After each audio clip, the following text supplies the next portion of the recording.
उम्मीद की जा रही थी कि महाराष्ट्र में देवेंद्र होंगे, लेकिन महाराष्ट्र में एकनाथ होंगे, क्योंकि मुख्यमंत्री पद की शपथ उन्होंने ली है और अब महाराष्ट्र में बीजेपी समर्थन देगी एकनाथ शिंदे को और एकनाथ शिंदे सरकार चलाएंगे बाला साहेब ठाकरे के इशारों पर, उनके निशान पर, क्योंकि उन्होंने शपथ भी उन्हीं के नाम पर ली।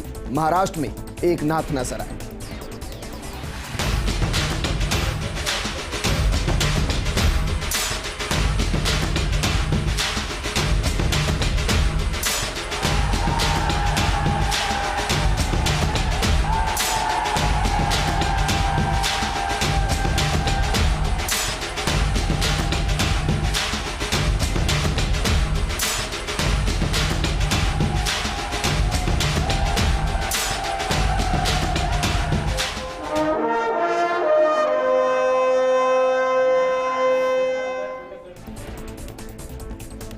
जरा तस्वीर को देखिए, चेहरे पर भगवा तिलक और मुस्कान।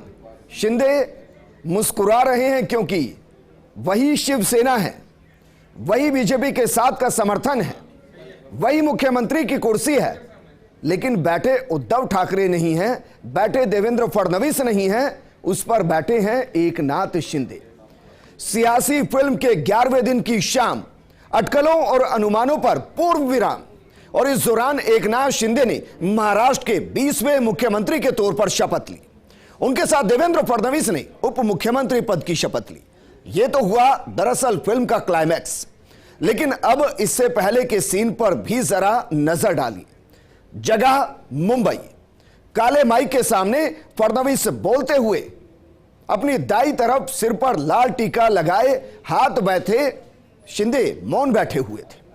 कुछ पुरानी बातें, कुछ पुराने जिक्र और फिर सीधे हीरो के नाम का ऐलान होता है। एकनाथ शिंदे होंगे महाराष्ट्र के मुख्यमंत्री। आज ही शाम 7:30 बजे शपथ लेंगे और वो भी अकेले।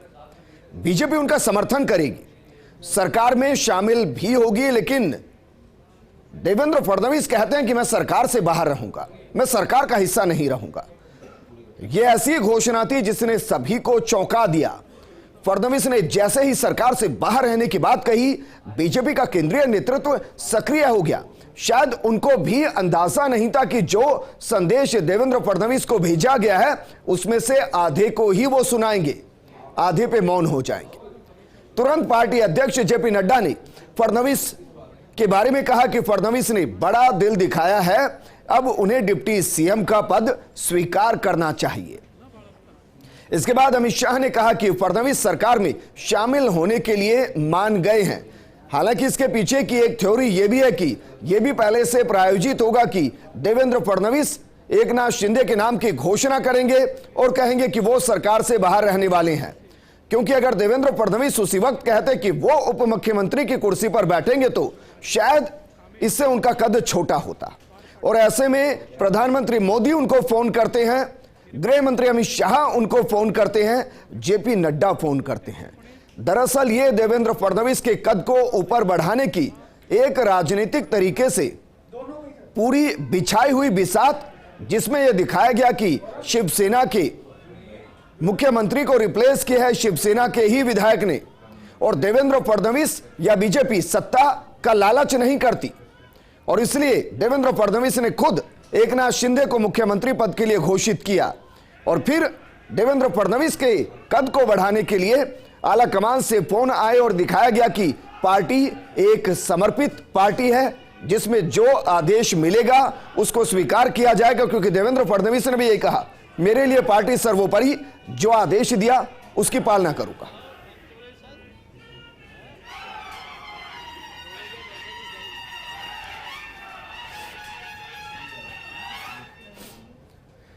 तो जरा सोचिए, जो देश की आर्थिक नगरी पर राज करने वाले हैं, जो एकनाथ शिंदे महाराष्ट्र के मुख्यमंत्री की शपथ ले चुके हैं, उनके बारे में जानकारी आपको देते हैं, बताते हैं कि एकनाथ शिंदे का राजनीतिक करियर किस तरीके से शुरू हुआ है। महाराष्ट्र के एकनाथ जिंदगी में किस तरीके से 1982 से आगे बढ़ते गए, जरा देखिए। 1982 में 18 साल की उम्र में शिवसेना कार्यकर्ता बने। करियर की शुरुआत बतौर शिव सैनिक ही उन्होंने की। 1997 में ठाणे से पार्षद का चुनाव वो जीते। 2001 में नगर निगम सदन में विपक्ष के नेता बने। 2002 में दूसरी बार ठाणे निगम के पार्षद वो चुने गए। ये उनका करियर है। जरा देखिए जमीन से किस तरीके से ऊपर उठे हैं। 2004 में ठाणे विधानसभा सीट से चुनाव लड़े और जीते, और इसके बाद वहां से चुनाव वो हारे नहीं। जिस तरीके से उनके गुरु थे